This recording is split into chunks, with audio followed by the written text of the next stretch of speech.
be my kind of how to make a mermaid tail tutorial. This will be the full silicone tail with the individual scales. I'm not like actually walking you through anything. I'm not showing anything. I'm going to do that in different videos.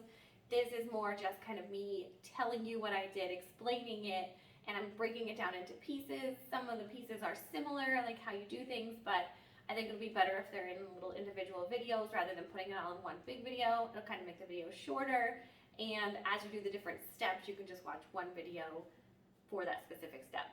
So I'm going to start with the scales. So since this is the individual scale silicone tail, I figured that's, the biggest part of the tail, we may as well start with that. So the first step is to decide what you want your scales to look like. What size do you want them to be? Do you want varied sizes? What design do you want on them? Texture? So the first thing I did was just pick what I wanted mine to look like. So I kind of looked at fish scales. I looked at like pictures of mermaids and kind of just decided what I was going for. And mine are, some of them are a little rounder, some of them are more like diamond shaped, because I kind of wanted like varied shapes, varied sizes, and they all have kind of lines in them, kind of like a seashell, but not completely similar to a scale. Just kind of what I was going for. So that's what mine look like. Yours can look like whatever you want them to look like. And then I picked the sizes that I wanted. I wanted some really small ones, and I knew I wanted some larger ones, but not like crazy large. So I made some varied sizes for whatever purposes I wanted them for, and wherever I wanted them on the tail. And then once I decided that, I decided to sculpt my clay. So you need a air dry clay, water-based, not oil-based. And then, you sculpt it. So you take your clay out, you sculpt it with whatever you want. You can use sculpting tools. You can use anything that you want to use to like shape that clay into what you want. While it's still wet, that's important, you will pour your plaster of Paris. You can get the clay at any type of craft store, or probably, I assume, Amazon, because they have everything. And plaster of Paris you can get at like your home improvement stores, Lowe's, Home Depot, anything like that. I think I get mine at Home Depot here. I think it's cheaper there. They sell it at both places, but I always check which one's cheaper, and it always seems to be, I think it's Home Depot. So then you take your plaster of Paris and you mix that with water. I just got like one of their big 5-gallon buckets, and you can kind of mix it to like the texture that you want. I originally did it like a wetter texture, and I had to like build a border of clay, and I realized that I didn't have to do that. I could make it a little thicker, so now I make a thicker one. I don't have to do anything with a border. And you don't have to, but I like to kind of reinforce my molds because plaster of Paris does break, as you may have heard in my other videos. I had molds that have broken. So I put cheesecloth. I mix a little cheesecloth in there, not where it's going to touch the clay, but I'll put a layer, put some cheesecloth, put a layer, put some cheesecloth, and so on. They're probably about that thick. I like to make them pretty thick. I have some that got a little too thin. They're still here with me, but I am like, I don't even breathe by them. Like, don't touch them. I'm using them. Don't go near them. And they've been okay, but making new scale molds is not a big deal because I always have like extra scales lying around. So once you have your silicone poured, you don't have to resculpt. So when I want to make a new mold, as long as I have the thing that I originally made in silicone, I can just remake it. That's the problem with my flukes. They're in a fluke, so I can't take half of it and pour it. It's already too late. So then once I get that done, I don't even know what curing time, I don't even know if it's considered curing or drying. It's quick, maybe an hour. Moisture comes out of it. So once that moisture is completely gone, I take it outside and I like to spray mine with like a clear spray paint. Nothing fancy. It just kind of gives it like a shinier gloss. So when you pour your silicone, if you pour it, I have molds that aren't sprayed, so they're like more of a matte finish on top. And then on my ones that are sprayed, they're more of like a glossy finish once they're poured. So it's really just kind of whatever you're looking for. That's why I made both.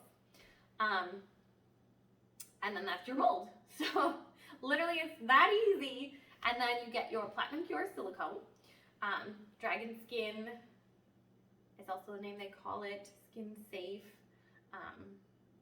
Trying to think of the brand. I'm like drawing a blank. I will come up with it for you guys, and if I don't come up with it in this video, I will put it down below. I can't believe I'm drawing a blank. I literally live by it. It's like, I don't even know, it's probably not even an hour from me. I'm like so happy. People across the country are like, we can't even order it, and I just drive there and get it. It's fabulous. But anyway, so then you just pour your silicone, which is half and half. You can get it in, I think there's like 10, 20, 30. I think I get Dragon Skin 20. It's just the thickness and how quick it dries. I like mine nice and pourable, and I say dries, it cures.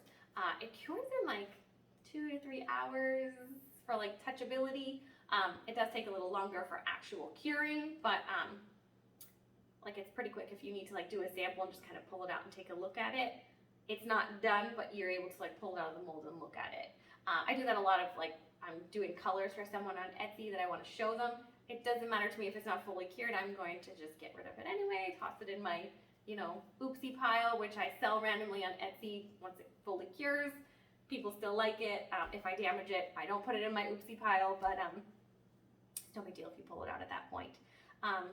With my silicone, I like to, I can't speak today. With my silicone, I like to color with the Mica pigment powders. There's a whole bunch of varieties. I like those because they have that little bit of shimmer. I prefer most of mine to have shimmer. Some people like non-shimmer. There's a whole bunch of options you can use. They make colors. Silk Pig, I think it's called. I've never actually bought them, but they would be like a glossy color, not a shimmery color. I just prefer the shimmers, and I also add glitter because I'm me and I love glitter.